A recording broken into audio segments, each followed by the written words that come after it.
House Heroes. In this video, we're going to be diving into considerations when you're selling a house to relocate out of state. What makes it, how to do it, and what makes it different than just, if you're selling and not moving too far away. So, first big thing I want to touch on is price point. Price point that you are going to sell this house for when you intend to leave the state. Now, typically when you're selling a house to leave the state, you're going to want the sale to go faster than the average sale in your market.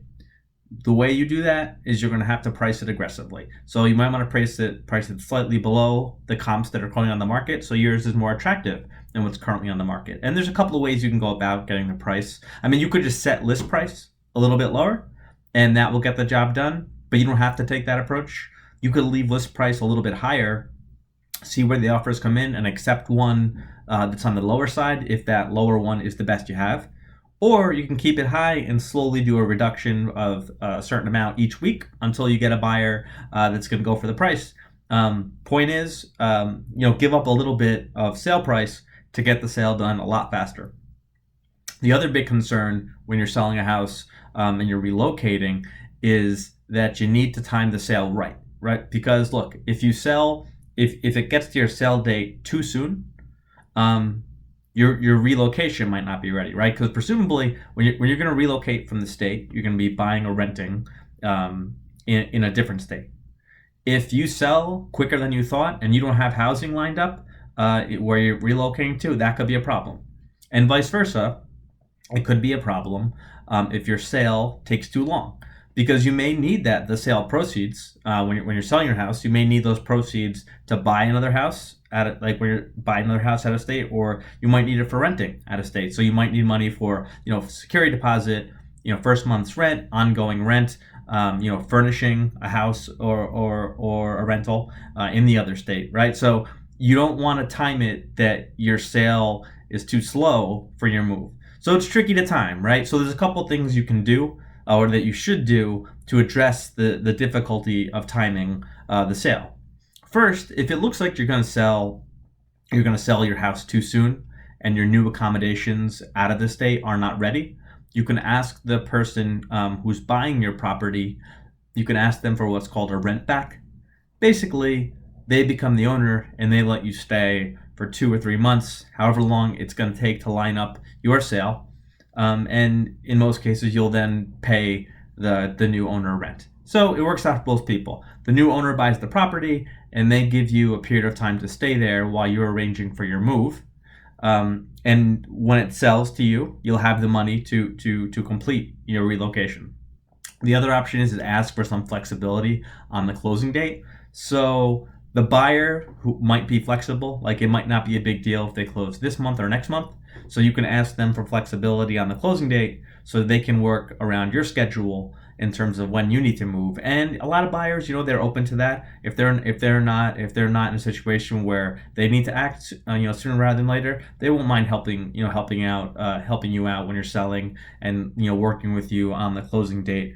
In fact, if you need to move first, sometimes the sellers, you could ask the seller for help with relocation costs. House Heroes, we often, when we buy properties, very commonly a person, they need some relocation costs before they can actually move. Maybe that's transportation, moving costs, first month's rent, whatever that person needs to move. They might not have it.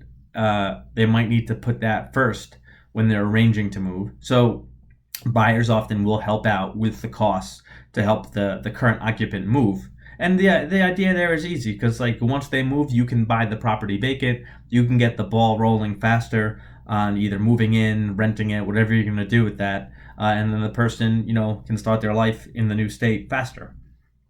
The other trick about it is when you're relocating out of state in this kind of sale, you need to start planning ahead.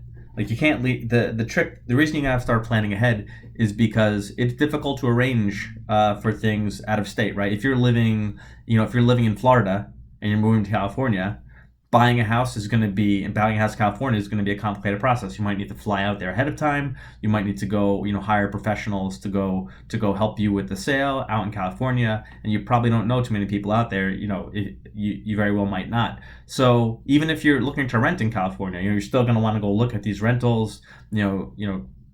try to get a good price.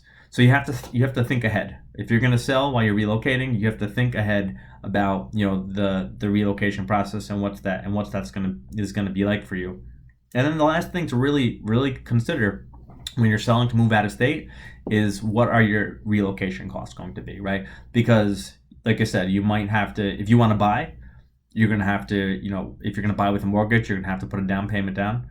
And if you're going to, buy cash, obviously you're going to need all the cash to acquire the property that you're moving to. And obviously there's lots of other costs when you're acquiring property. You're going to start having, as soon as you buy a property in a different state, you're going to start having utilities, taxes, insurance, maintenance. All these costs are going to start taking away. And you don't want to be stuck having a house here and a house there, because then you're going to be paying double costs. And look, not all of us can afford to be paying for housing in two states. So you really want to time that right and make sure that you're not going to have any problems when you're moving to the new state. So that's really it. When you're planning, the big differences between a move nearby and out of state is that you're going to have to price it aggressively to make sure the sale is relatively quick. You want to time everything right, and you can use rent backs and get a flexible closing date. You want to take your time ahead of time to set up the housing in another state and make sure you have enough cash on hand to complete your move, so you're not stuck in a bad place where you can't afford it once you get there, or you can't afford it once you get there, or you're waiting too long for the sale proceeds from your house, and then you really can't move on time.